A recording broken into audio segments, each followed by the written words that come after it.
Dave, thanks for coming in. I appreciate it very much. Fine. Let's start with the basics here. Give me your real name. David Bruce Newman, And when were you born, Dave? 12/14/1942, Where do you live now? What's your address? 2720 South Cedar Street, Portsmouth, Ohio. Cedar Street specifically in New Boston, isn't it? No? Is there a Cedar Street in Yeah, Boston? it's up off of 28th Street, Oh, okay. How long have you been there? 1972, Okay, long time. long time, yeah. And I'm going to ask you, the library likes to get a little information about your family tree. What was your father's name? Charles Marshall Newman Sr., Okay. And so there was a junior somewhere. You had a brother?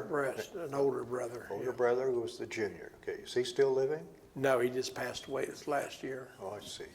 What was your mother's name? Faye Louise Newman. Do you know her maiden name? Yep, Price. Price? Yeah. Okay. Now you didn't know there was going to be an exam, a test, did you? What was your father's parents' name? Do you know your grandparents on your father's side? Margaret was her name, and I think he was a Charles Newman. Charles They Newman. lived down Buena Vista. Okay. Margaret, where was she from? Buena Vista too? Buena Vista area, I think so. West Union, Buena Vista. In that area there? Yeah. Do you know her maiden name? Too deep. That goes back too deep. Too deep. Well, how about your mother then? Do you know on your grandparents' names on your mother's side? My grandmother, she was a Steed. Steed? Steed, up in West Virginia. And my grandfather, he used to, I don't really know what his parents were. Okay. Now, you had some brothers and sisters? Yeah, one brother and one sister. Okay. Is your sister still living? No, she passed away there. What was her name? Virginia Louise Newman. Now, did you graduate from high school? Yeah. Where did you graduate from? I graduated Clay, but I went 3 years at PHS. Okay, then moved out to Clay area. Yeah. Went out there. Okay, what year did you graduate? 1960. Okay. Now, while you were in high school, did you have any little summer jobs and things like that? Yeah, I worked for my uncle. He had a construction company, William A. Newman Construction Company. Building houses and, Yeah, and things of yeah. that nature? Okay. Now, was your father ever in the military? Yeah, he was in the Navy. World War II? I guess he never did talk about it very much. Okay, all right. How about your uncle? Was he ever in the military that you worked for? Uncle Bill, I don't think so. Now, so you worked in the summer for construction and that Right. sort of thing, and you graduated in 1960. What did you do after you graduated? Well, I worked for my uncle till October, and then that's when I joined the service. Did you volunteer for the Yes, service? yeah. That was the Air Force then? Yes. Okay. So you would have gone in, say, 1961, or when did you? October 1960. 1960, okay. Why did you join the Air Force and say not the Army and so forth?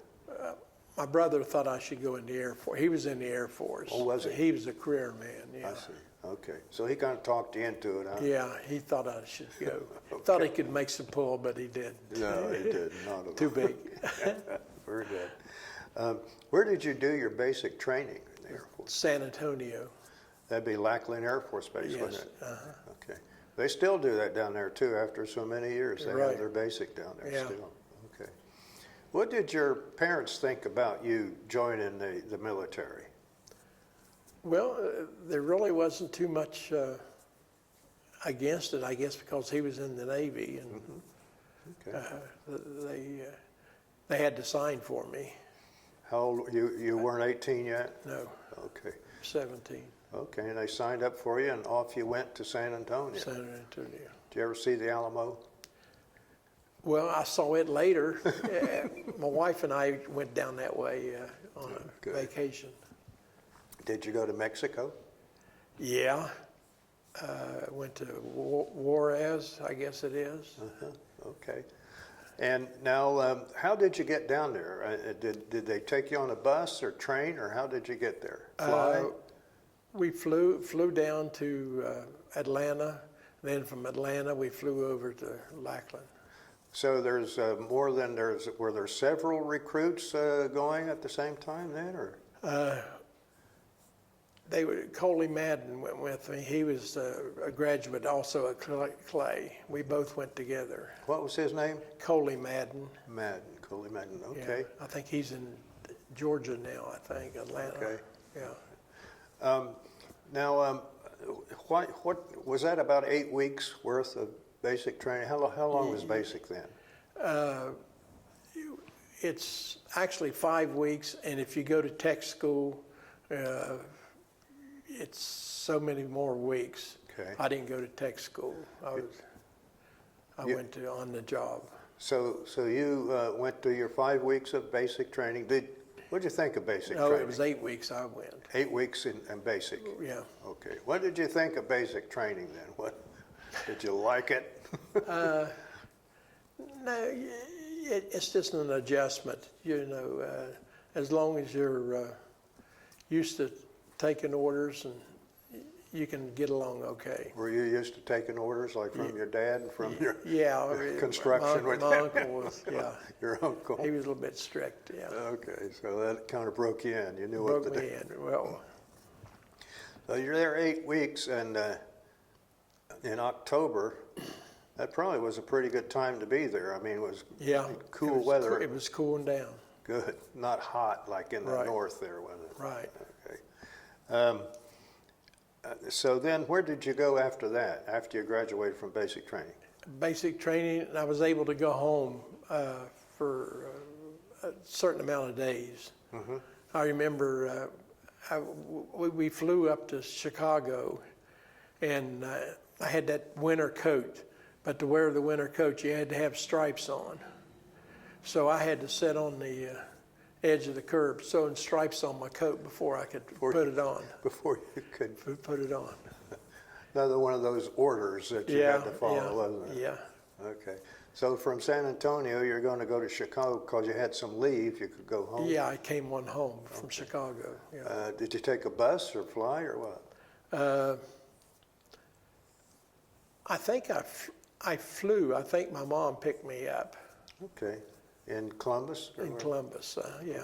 All right. I guess they were glad to see you and everything? Or Oh yeah. It was good time. Huh? good times. Yeah. How long a leave did you have? A week or two? It was not very long. I had to report to Clinton Sherman Air Force Base down in Oklahoma. Okay. Clinton Air Force Base. Okay. Yeah. I haven't heard of that one. Where was that? Near Tulsa or? No, it was about 100 miles the other side, on Route 66, the other side Okay. of Oklahoma. Okay. What did you do there? I was a special vehicle repairman. Actually, I worked on fire trucks. Repair and that Yeah, sort of thing? yeah. Okay. You were a mechanic. You were a fire Yeah. truck mechanic. And I didn't have any training. I remember when I got there, the base commander had called over to the barracks, and I guess they had 2 fire trucks that were broke down. I didn't know anything about fire trucks. And he said he didn't care if we got so many words, if we got the whole base over there, that he wanted those fire trucks fixed. Because if he did a 3rd one, they'd have to report it to 2nd Air Force. And he didn't want that to happen. So I went down there not knowing what to do, and the shroud around one of the engines, the pump on the back, like an airplane cover that you covered. It came off. So I put that on, which didn't require a lot of knowledge. Oh, And then the other one was shifting linkage. With those big fire trucks, the shifting linkage goes the length of the truck. And I got working it and got it loose. So You're an expert now. yeah, I was qualified then. You get promoted? No, Not no, yet? no. Well, did the commanding officer know who fixed the fire trucks or No. anything? Okay. No. Well, then what happened? How long were you there? 2 years. 2 years? And you were a mechanic, basically? Yeah, special vehicle. We worked on heavy equipment, fire equipment, and refueling equipment. Okay. Did it keep you busy a lot? Oh, yeah, yeah. Something always breaking down. Yeah. Okay. At that time, 1960, 61, 62, what kind of airplanes were there? Well, on this strip was B-52s and the tankers, the Tankers? the 97 or? Okay, but the tankers for the B-52s and No, the B-52 were the bombers. that was the bomber. Yeah, they still have them in active duty. When you were in the Air Force, did you ever fly in one of those things? Did you ever get up in the air? No, when I went to Vietnam, I just flew in from the Philippines over to Saigon. I flew in a 123, but that's about the limit. Transport, isn't it? Or Yeah, something like transport, that? yeah. So you were at Clinton for 2 years. Did you get your orders then for Vietnam at that time? Yeah, I came home one day and back to the barracks, and my roommate said, "You got an assignment." I said, "I did. Where am I going?" Because usually after 2 years, you're either going to Thule, Greenland, or somewhere off the wall place in the Air Force. He said, "You're going to Vietnam." I said, "Where's that?" He said, "Watch the news tonight." So I Okay. watched the news. And you found out what was going on? Yeah. Okay. So you would go from Clinton to where? I had some leave coming. Yeah. Came home again? Yeah, and then I rode the bus from the bus station down here to Travis in Oklahoma. 3 days on the bus. Okay, 3 days on a Greyhound bus. Yeah. Okay. That gets you ready for just about anything, doesn't it? We started out on a Riddle aircraft. It was a commercial flight, and we got 2 hours out to sea. One of the engines went out. They lost oil pressure on the other one, so they turned. And when they banked it around, I fell asleep because I've been 3 days going out there. Okay. And the kid that was next to me, he said, "You know, we thought something happened to you because you fell asleep and we had a rough landing. You slept through all of it." So they had to turn around and go back. And first night overseas was in Oakland, California. Okay. Then they found you another plane, obviously. Yeah. And then what? Well, I think it was the same plane because when we got to Guam, they lost 15 hours of no oil pressure there. Then we finally made it to the Philippines. Did you go straight from Oakland to Guam? You didn't stop over in Hawaii or anything? I know coming back, we stopped at Hawaii. But I really don't remember stopping in Hawaii. Okay, but Guam you went then? Yeah, How long were you in Guam? Just a few hours? 15 hours 15 hours. with no oil pressure. Then you're going to where? The Philippines, you say? Yeah, the Philippines, yeah. How long were you there? It seemed like we were there a few days because they took us to some building that was all chain link fence around it and told us about the conditions over in Vietnam. You know, the bomb, Fighting that was going on? fighting, and even in downtown Saigon, they would blow the buses and that kind of stuff. They didn't have any mercy. So from the Philippines, where'd you go? Cameron or Saigon? Or? Saigon. I was spent most of my time in Saigon. Once I had to go to Nha Trang to work on a fire truck up there. They sent me up there, TDY. So you're still doing fire trucks and special? Yeah, I was the only fire truck mechanic over at that time. In Vietnam? Yeah, at that time. Well, at least in Saigon area, because they sent me to Nha Trang, so Yeah. You must have been the only one up there. Available. I remember a little short story. I would go down. They didn't have parts, so I would go down to the on the flight line. They had where they weld aluminum, and I'd take stuff down there to get it welded because the fire truck's all aluminum. And I went down one day, and that sergeant says, "We can't weld for you anymore." He said, "You can't?" He said, "No." He said, the colonel over the flight line said, "No welding except for aircraft."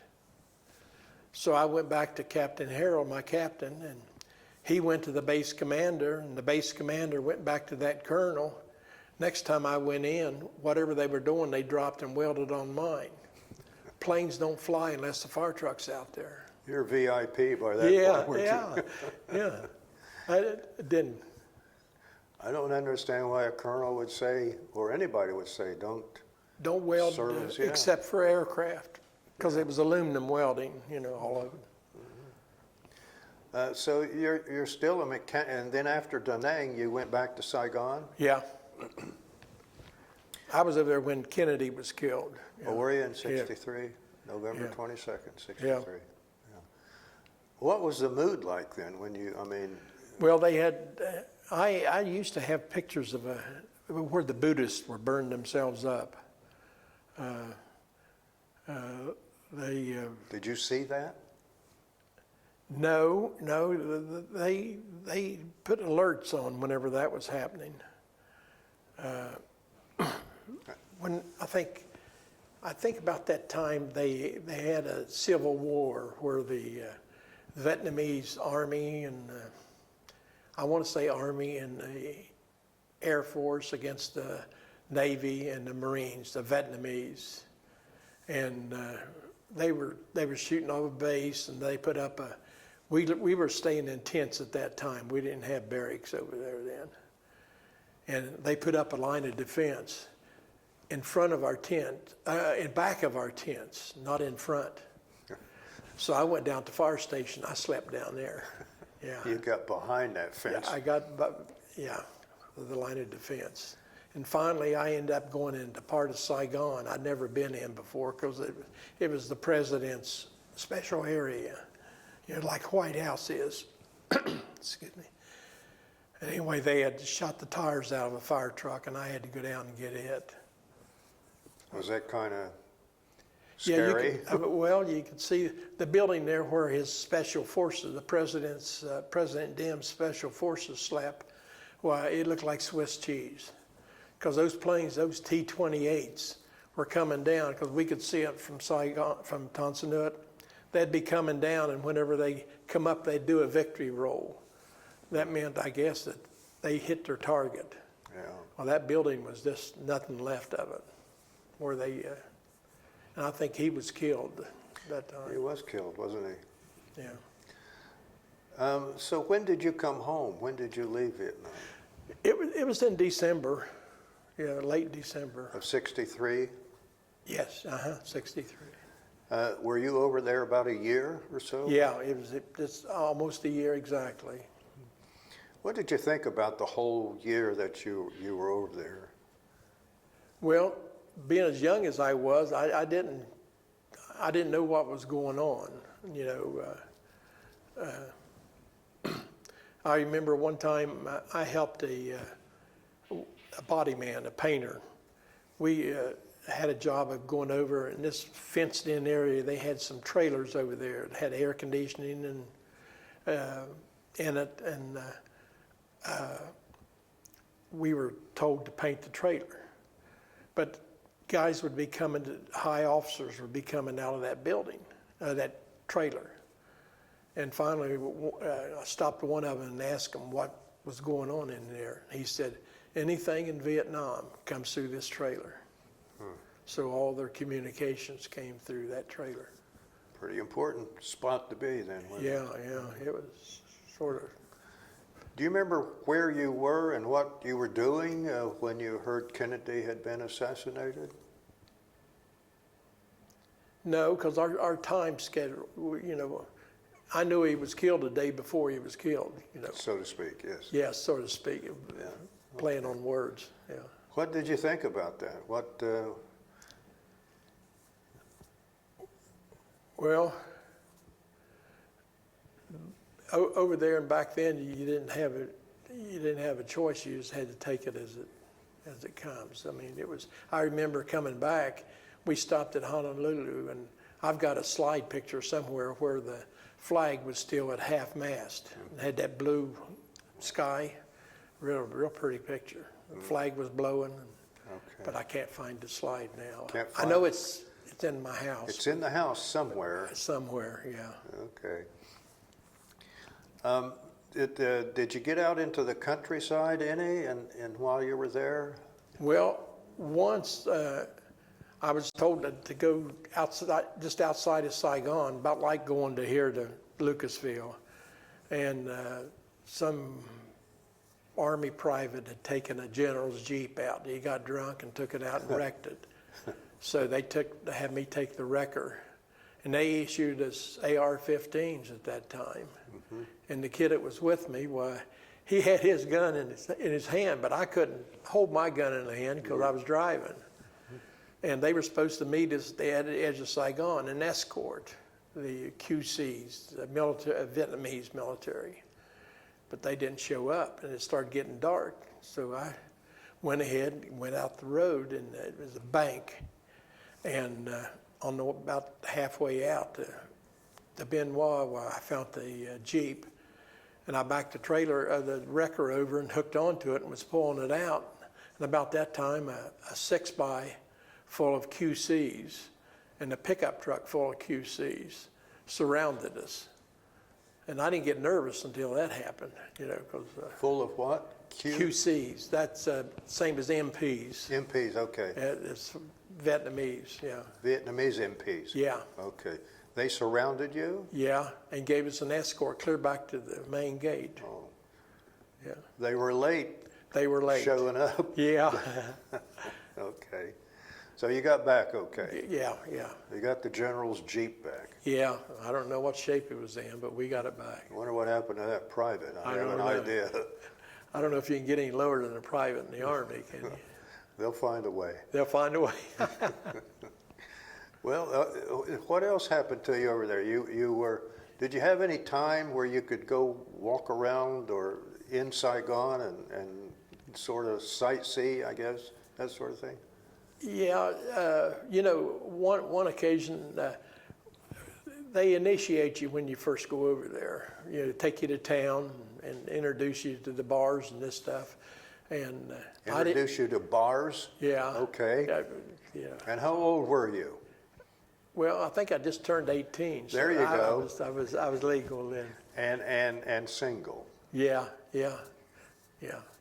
And anyway, okay, I think I lost it a little bit. Well, you're being introduced to bars. Oh, right. Well, it was a restaurant. The bar story was where they took me to town, and they had Bommy Bomb. It's the beer over there.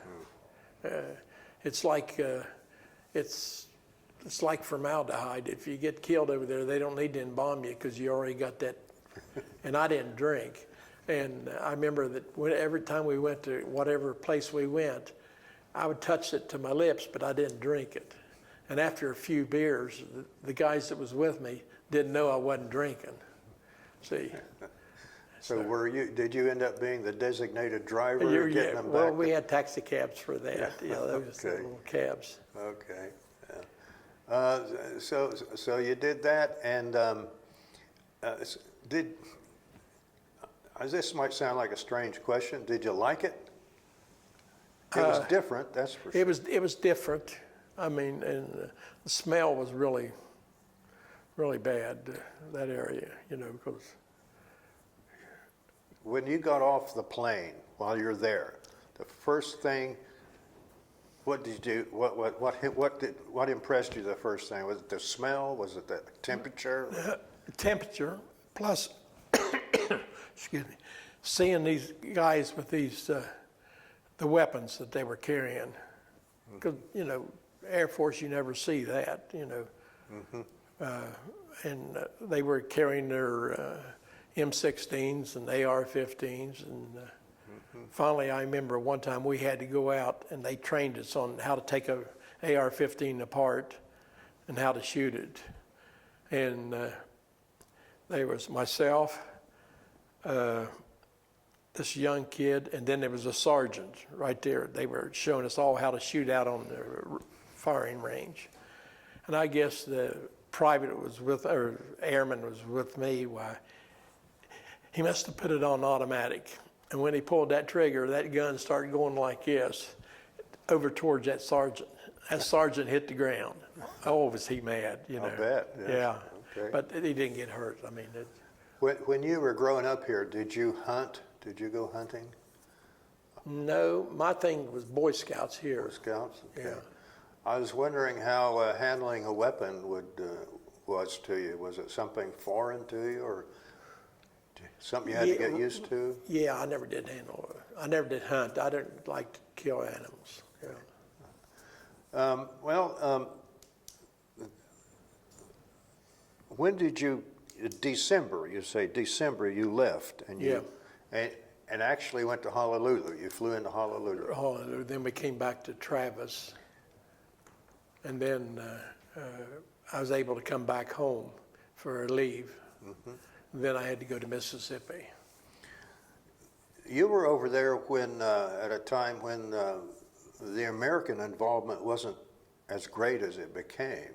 Right. We were there as advisors, because I know whenever I went to get something done on your DD-214, it didn't even show I was in Vietnam. Really? Yeah. So they finally did a DD-215. It's a revision, and they put it on there. So now it's official. Yeah, that way I was able to file on the Agent Orange stuff. Okay. Were you exposed to the Agent Orange? Yeah, evidently, because I got one less kidney now, and Okay. they've got me diabetes and neuropathy. Neuropathy, that's what caused me to fall out there. Well, so when you came back to Travis and you had some leave time, did you go Well, home? I was able to come all the way back to here on my leave time. Oh, okay. All right. Then I stayed here for a while. Then I had to report down to Columbus, Mississippi. What Air Force Base was down there? Columbus Air Force Base. It was called Columbus Air Yeah. Force Base. Okay. How long were you there? About a little over 10 months. Because if you had, well, I got there in January and I got out in October. If you'd had a certain amount of months, you could get out early. Mm-hmm. But I didn't have that kind of months, so I had to stay. And I was single and I had a college for women down there, so I thought, it won't hurt me to go to Mississippi. No, not at all. So I'd never been there anyway. So Did you go to college? went to college once. Okay. I got invited to the mess hall. They used my car in a parade, and this college group, some kind of sorority, and for me taking them in the parade, why I got invited to go to lunch with them. So I went to eat lunch with them At the Women's College. at the women's college. Have you kept in contact with anybody that was in the service with you? No, at one time, a friend from Oklahoma called me up one day. That's when I had a land phone, and told me he was from the IRS. And then finally, I didn't say anything, and then he said, no, this is John Leone. No. And he said, I was just kidding you. I said, hey, you don't want to kid about that. That's serious stuff. Yeah, but I haven't heard from him since. He's somewhere in North Carolina, I think. I don't know if he's still alive or not. Do you have any souvenirs from Vietnam?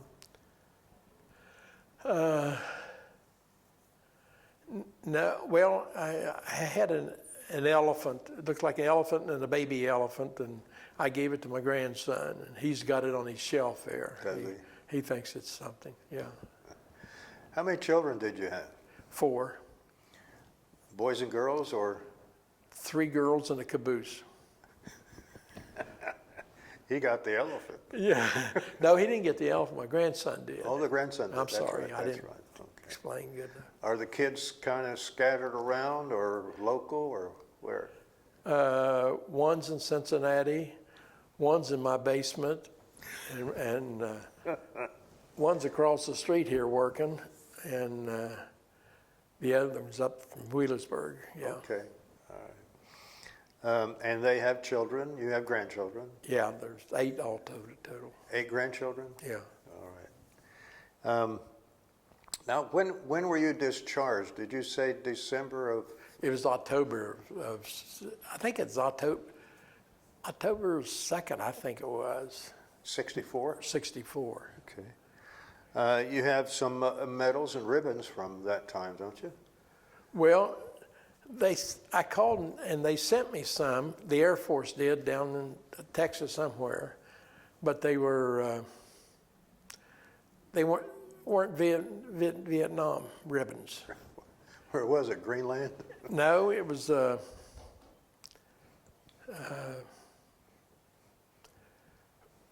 what they called us before they declared that a war over there.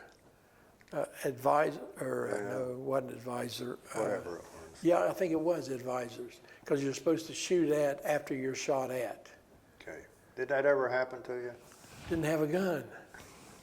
You might have been shot at, but you couldn't shoot Yeah, back. we didn't know.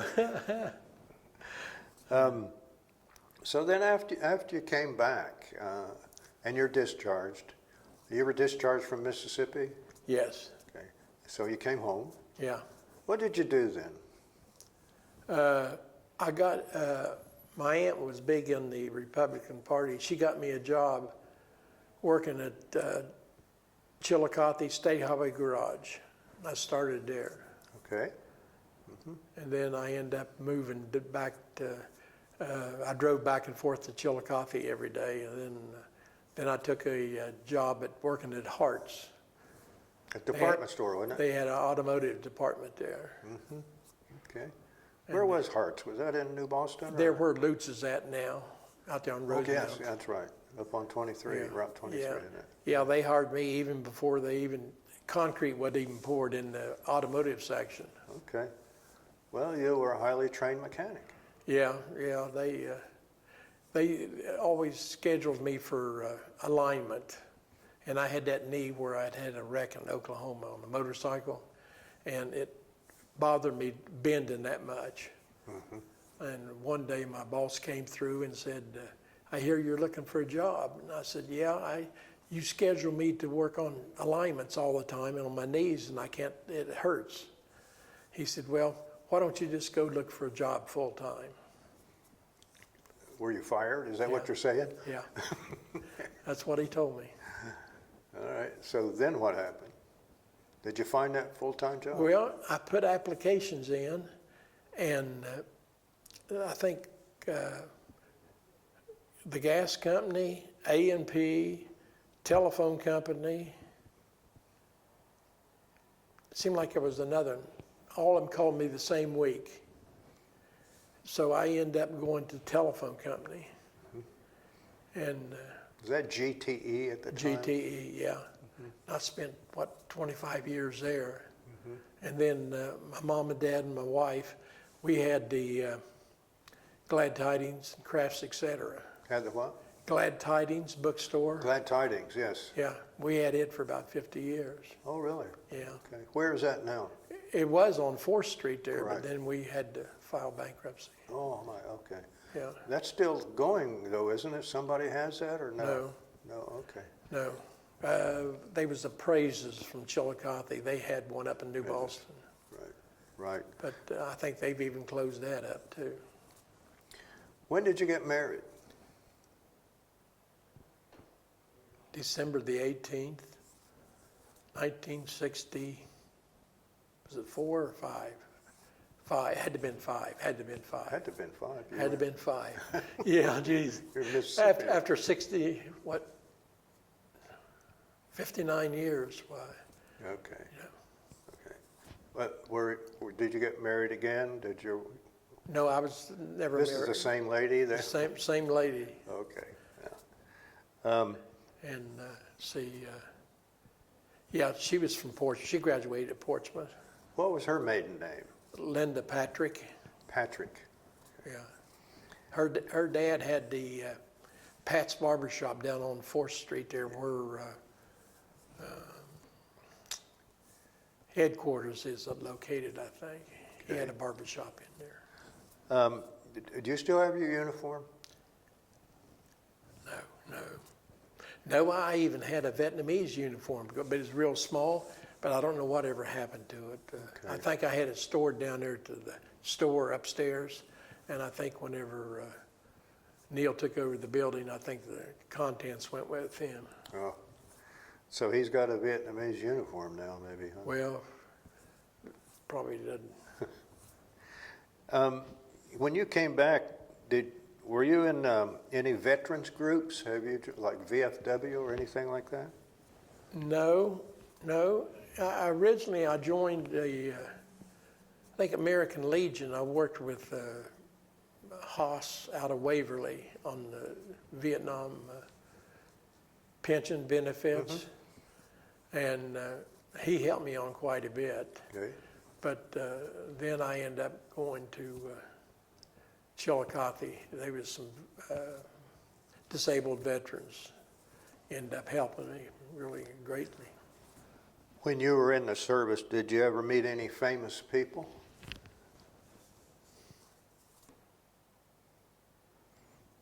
No, not to my. Probably would have remembered the famous people. I would remember.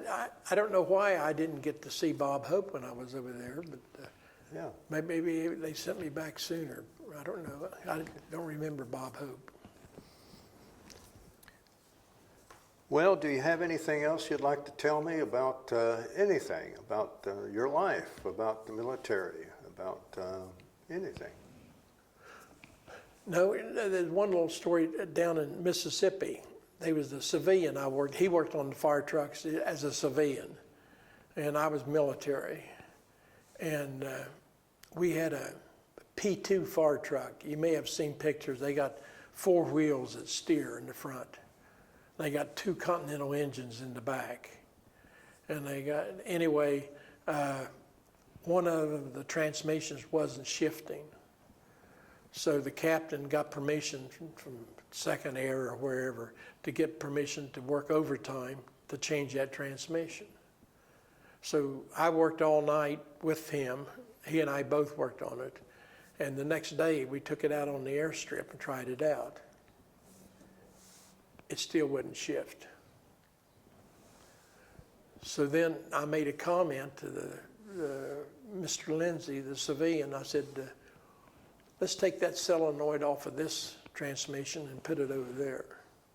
So we switched solenoids. When we did, they took it out. The other one didn't shift. That's all it was, that solenoid. So I got a 3-day pass out of it, and he got paid good money. You know, But you got a pass and he got paid. Yeah, but we got the fire truck running. Okay, good. Okay. And then we had one other one that where I think it was the same fire truck. They had like I think 1,000 gallons of water and 1,000 gallons of cow blood, and when they pre-mix and come out, they foam the runway with that. Oh. That way, when the planes land, why as far as sparks and stuff, that foam keeps it from happening. Well, we were having pre-mix. That's where the ball goes bad. It opens up and lets water and foam mix inside the fire truck. And it cost them like $500 to change that and put a new ball in it. So one day I made a suggestion, why don't we use the ball off of a previous fire truck, the 11B. It was the newest thing next to this one. So we changed the ball out, and that fixed the problem. Get a 3-day pass? No, I got a $20 savings bond. All right. It saved $500 on every fire truck. Oh, great. Okay, well, thanks for coming in. I really appreciate your being here. All right, that's okay. Okay. Thank you.